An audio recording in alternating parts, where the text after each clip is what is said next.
दिल्लीत निधन झालं। बाबासाहेबांच्या पुण्यतिथीचा हा दिवस महापरिनिर्वाण दिवस म्हणून ओळखला जातो। या दिवशी देशभरातून बाबासाहेबांना अभिवादन केलं जातं।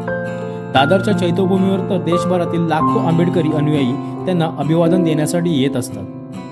बाबासाहेबांचे निधन झालं त्या दिवसाला महापरिनिर्वाण दिन असे का म्हणतात, काय आहे त्यामागील कारण, त्यावर टाकलेला हा प्रकाश।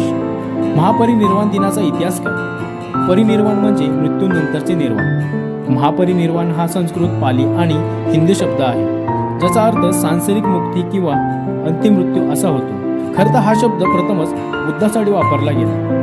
बौद्ध धर्मात भगवान बुद्धांच्या वयाच्या 80व्या वर्षी झालेल्या मृत्यूला महापरिनिर्वाण म्हणतात। तसेच जैन धर्मातही महापरिनिर्वाण हा शब्द प्रचलित आहे। जैन धर्माचे 24वे तीर्थंकर भगवान महावीर यांचा महापरिनिर्वाण दिन म्हणून हा दिवस पाळला जातो।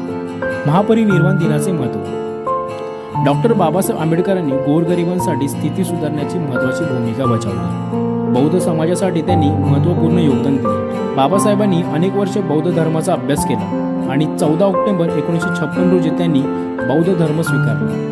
त्यांच्या मृत्यूनंतर त्यांच्या बौद्ध पद्धतीने अंत्यसंस्कार झाले। दादर चौपाटी मुंबई येथे डॉक्टर आंबेडकरांवर ज्या ठिकाणी अंत्यसंस्कार करण्यात आले ते ठिकाण आता चैत्यभूमी म्हणून ओळखले जाते। बौद्ध अनुयायांच्या मते डॉक्टर आंबेडकरांनाही त्यांच्या कार्यातून निर्वाण मिळाले आहे, म्हणून त्यांची पुण्यतिथी महापरिनिर्वाण दिन म्हणून ओळखली जाते। डॉक्टर बाबासाहेब आंबेडकर यांचा तो अखेरचा श्वास। दिल्लीतल्या 26 अलीपूर रोड या निवासस्थानी बाबासाहेबांचे निधन झाले।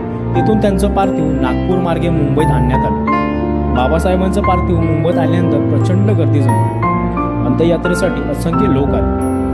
डॉक्टर बाबासाहेब आंबेडकर 5 डिसेंबर 1956च्या रात्री झोपले आणि झोपेतच मध्यरात्री त्यांनी अखेरचा श्वास घेतला। 6 डिसेंबरची सकाळ बाबासाहेबांच्या निधनाची वार्ता घेऊनच उजाडली।